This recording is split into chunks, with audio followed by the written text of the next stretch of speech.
라반이 야곱에게 이르되 네가 비록 내 생질이나 어찌 그저 내 일을 하겠느냐.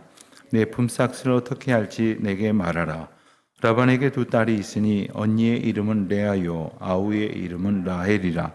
레아는 시력이 약하고 라헬은 곱고 아리따우니 야곱이 라헬을 더 사랑함으로 대답하되 내가 외삼촌의 작은 딸 라헬을 위하여 외삼촌에게 7년을 섬기리이다. 라반이 이르되 그를 내게 주는 것이 타인에게 주는 것보다 나으니 나와 함께 있으라. 야곱이 라헬을 위하여 7년 동안 라반을 섬겼으나 그를 사랑하는 까닭에 7년을 며칠같이 여겼더라. 야곱이 라반에게 이르되 내 기한이 찼으니 내 아내를 내게 주소서. 내가 그에게 들어가겠나이다. 라반이 그곳 사람을 다 모아 잔치하고 저녁에 그의 딸 레아를 야곱에게로 데려가매 야곱이 그에게로 들어가니라. 라반이 또 그의 여종 실바를 그의 딸 레아에게 시녀로 주었더라. 야곱이 아침에 보니 레아라. 라반에게 이르되 외삼촌이 어찌하여 내게 이같이 행하셨나이까? 내가 라헬을 위하여 외삼촌을 섬기지 아니하였나이까? 외삼촌이 나를 속이심은 어찌 됨이니이까? 라반이 이르되 언니보다 아우를 먼저 주는 것은 우리 지방에서 하지 아니하는 바이라. 이를 위하여 7일을 채우라. 내가 또 나를 7년 동안 섬길지니라. 야곱이 그대로 하여 그 7일을 채우매 아내로 주고 라반이 또 그의 여종 빌하를 그의 딸 라헬에게 주어 시녀가 되게 하매 야곱이 또한 라헬에게로 들어갔고 그가 레아보다 라헬을 더 사랑하여 다시 7년 동안 라반을 섬겼더라. 아멘. 야곱이 아버지 이삭의 명령과 당부를 받아서 이제 배우자감을 찾기 위해 어머니의 고향 또 그 집안 주상들의 본토 친척 아비집이라 할 수 있는 하란 밧단 아람으로 이제 떠났습니다. 그리고 마침내 하란에 도착해서 외삼촌 라반과 그의 가족들을 만났습니다. 그리고는 외삼촌 라반에게 자초지종과 사정 이야기를 다 했습니다. 어떻게 얼만큼 했는지는 성경이 전하고 있지는 않지만 그간에 있었던 일을 다 이야기했을 겁니다. 그랬더니 라반이 친척을 그리고 조카를 그리고 이전에 아브라함의 종 다메섹 엘리에셀이 이삭의 아내를 얻으러 왔을 때에 그가 하란에서 리브가의 가정에게 받았던 대접과는 사뭇 다른 대접을 이제 받게 됩니다. 다른 사람은 몰라도 그때에 바로 라반은 리브가의 오라비로서 그 상황 속에 있었고 그 일을 기억할 것입니다. 동일한 상황입니다. 이제 아브라함의 가문에서 여인을 아내감으로 며느리감으로 집안에 들이기 위해서 구하러 왔습니다. 그런데 상황이 다른 것이 하나 있었습니다. 그 종은 비록 종이었으나 주인의 상당한 물건과 그리고 재산을 낙타를 비롯해서 많은 재산을 가지고 왔습니다만 야곱은 마치 도망자의 신세처럼 홀로 정말 아무것도 없이 그렇게 찾아왔습니다. 그러니 한 달쯤이 지났을 때 오늘 본문 15절에서 읽은 것처럼 라반이 야곱에게 말을 합니다. 아예 우리 집 일꾼이다 이렇게 기정사실로 하고 그리고는 말합니다. 아무리 우리가 고륙지친 친척지가 아니고 생질이고 조카라 할지라도 그저 일할 수 있느냐. 그러니까 아예 일하는 것으로 그냥 종 삼아 버렸어요. 그리고는 품삯을 어떻게 할지 내게 말하라. 얼마나 삭스를 주면 되는고. 이렇게 말하는 것은 이미 이 관계 형성이 어느 정도 변환이 되어졌던 것을 의미하기도 합니다. 자, 그런데 야곱의 목적이 무엇이었습니까? 여기까지 온 야곱의 목적은 바로 아버지의 명령과 당부를 따라서 아내감을 찾으러 온 것이었습니다. 한 달 동안 아마 열심히 지켜봤겠죠. 그 지역에 온 첫날부터 아마도 야곱은 라헬을 눈여겨보았을지 모르겠습니다. 16절 말씀 보니까 라반에게 두 딸이 있었는데 언니는 레아고 아우는 라헬이다.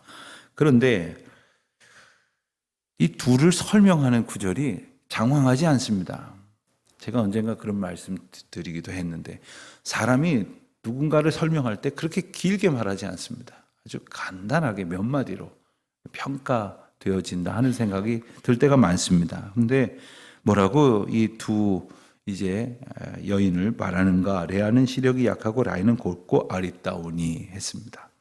도대체 시력이 약하면 얼마나 약하길래 이렇게 두꺼운 안경을 써야 될 정도인가 이렇게 생각을 하기 쉬운데 이 번역은 시력이 약하다라고 번역될 수도 있지만 눈매에 힘이 없으니라는 말로도 번역이 될 수 있고 조금 더 다른 표현을 쓰면 눈매가 부드러우니라는 말로 번역될 수 있고 그렇게 번역한 번역본도 여러 군데 나옵니다.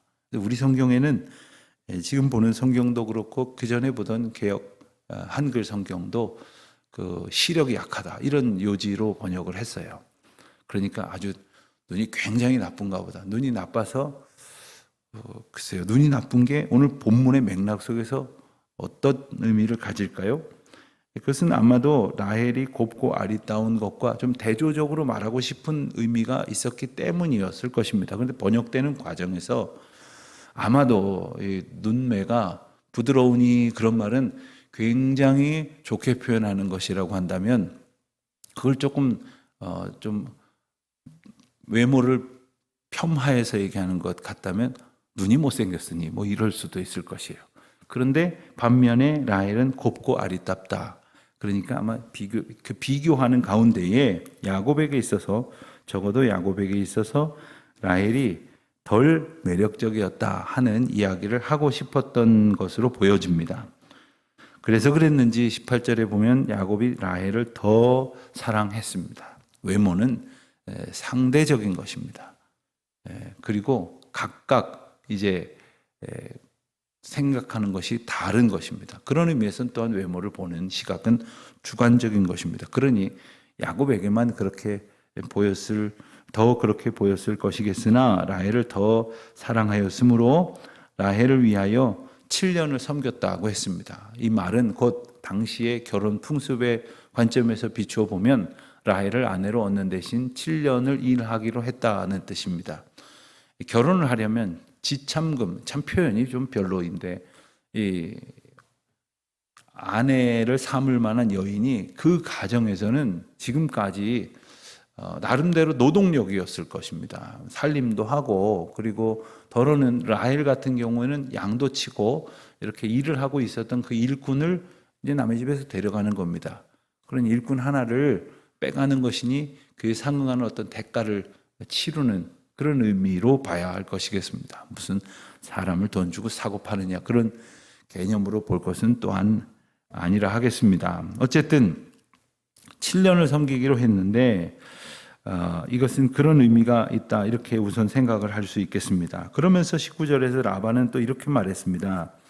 그를 라헬입니다. 내게 야곱입니다. 라헬을 야곱에게 주는 것이 다른 사람에게 시집가게 하는 것보다 나으니 그런데 하나 뒤에 붙이는 것이 데려가라 이게 아니라 네가 나와 함께 있으라. 뭐가 낫다는 건지 모르겠어요. 자기한테 낫다는 소리겠죠. 너는 돈이 없고 여기 내 아내, 내 딸을 네 아내로 보내는 것이 다 좋을 것 같으니 그러니 너는 여기서 이 일을 해라. 그리고 7년을 약조했다 하는 겁니다. 자, 그런데 20절 말씀을 보니까 야곱이 라헬을 위하여 7년 동안 라반을 섬겼으나 7년 동안을 일을 했습니다. 7년이 뭐 말이 7년이지. 7년 동안 아무 품삯도 받지 못하고 그냥 거의 얻어먹거나 지냈겠죠. 그리고 7년 동안 라반의 집을 위해서 일을 했는데 라반을 위해 일을 할 수 있었던 것은 그렇게 힘든 일 생각해 보십시오. 그가 언제 이런 일을 해봤겠습니까? 부잣집에 둘째 아들 게다가 어머니의 극심한 편애를 받고 있었던 사람이었으니 무슨 험한 일을 해봤겠습니까마는 완전히 다른 신세에 또 의지할 것 하나 없는 그런 곳에서 친척집이긴 하지만 종 취급하는 그런 외삼촌 밑에서 외로웠을 것인데 그는 오직 아내를 사랑하는 사랑의 힘으로 사랑은 참 허다한 능력이 있다 이렇게 말하죠. 사랑은 놀라운 능력이 있는 것입니다. 그 사랑의 힘으로 7년이지만 며칠같이 여겼다. 여러분, 우리가 어디 가서 여행을 하는데 한 보름쯤 여행을 하면서도 나중에 그런 말씀을 하시는 분들이 꼭 있어요. 어제 정말 어제 온 것 같은데 한 2, 3일밖에 안 된, 길게 잡아도 한 2, 3일밖에 안 된 것 같은데, 시간은 어떤 느낌을 통해서 이렇게 우리에게 기억으로 남겨지게 되는 것 같습니다. 7년을 며칠같이 일했다 했습니다. 어느덧 7년의 세월이 흘렀습니다. 20절과 21절 사이에는 7년이 이렇게 훌쩍 건너뛰게 된 것이죠. 야곱이 라반에게 자, 내 기한이 찼으니 내 아내를 내게 주소서. 야곱은 이제 기한이 찼다 꼽고 있는 거예요. 아쉬운 사람은 꼽고 있습니다.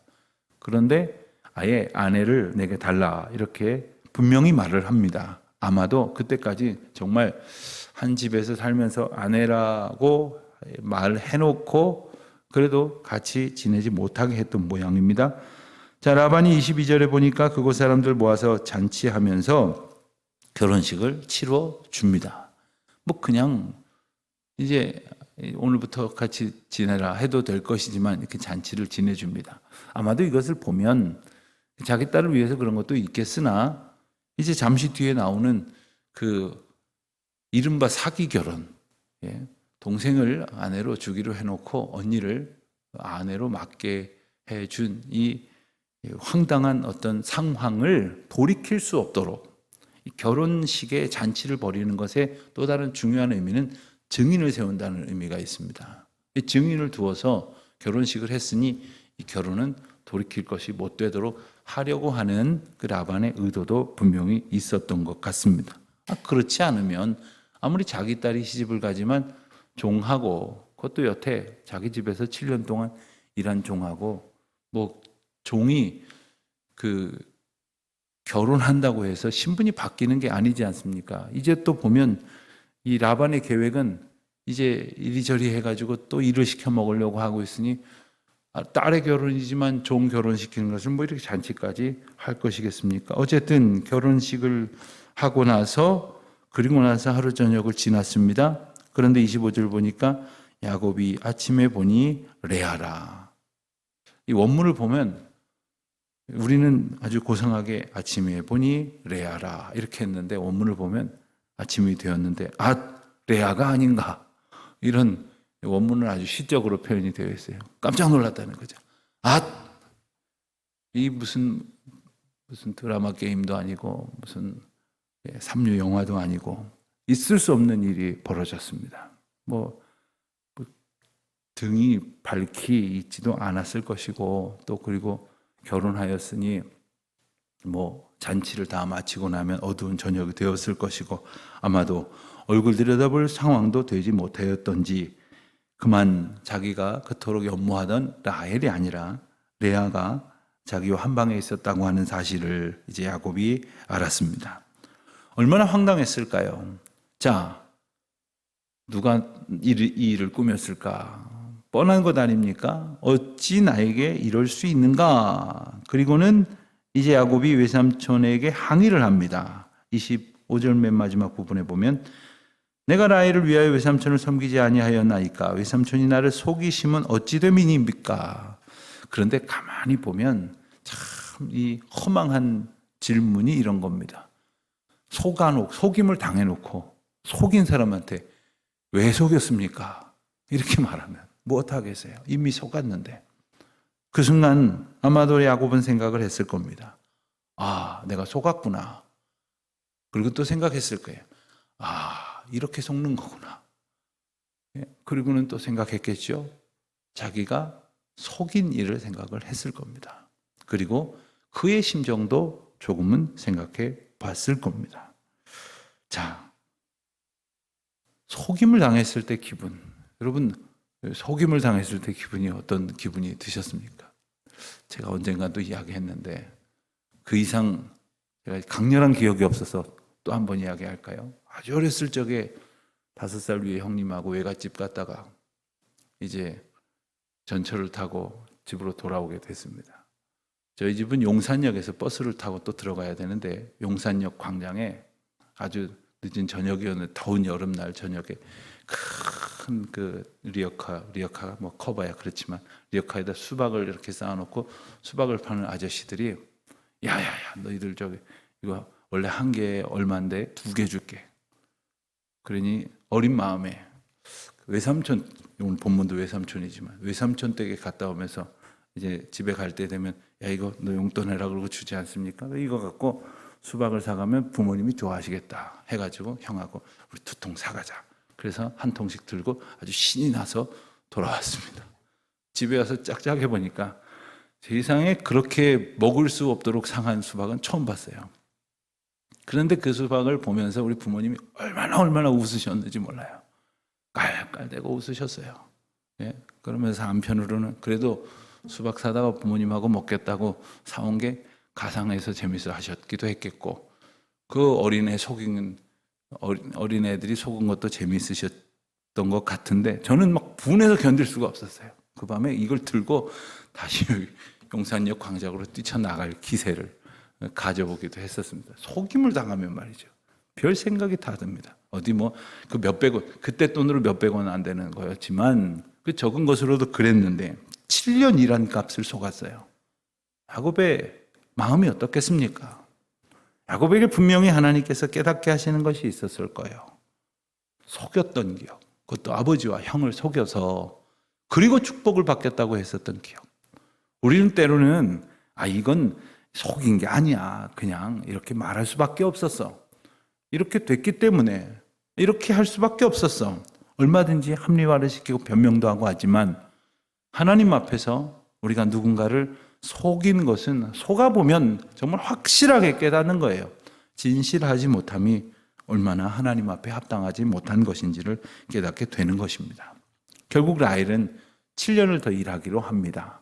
근데 결혼에 초례라는 것이 있습니다. 결혼하고 일주일 동안은, 나중에 유대 어떤 관습에 보면 심지어 결혼하고 1년 동안은 남자들은 군대도 보내지 마라 이런 말이 있을 정도로 결혼하고 얼마간의 기간은 그야말로 결혼의 기쁨을 누리도록 하라 뭐 이런 것이 있는데, 당시에는 초례라 하여 일주일 정도를 그렇게 지냈습니다. 그러니 일주일은 그렇게 보내고 일주일이 지나면 라헬도 내게 아내로 줄 터이니 그리고 앞으로 7년을 일하도록 해라, 이렇게 해서 결국에는 또다시 7년을 일하게 되었다는 것 아닙니까?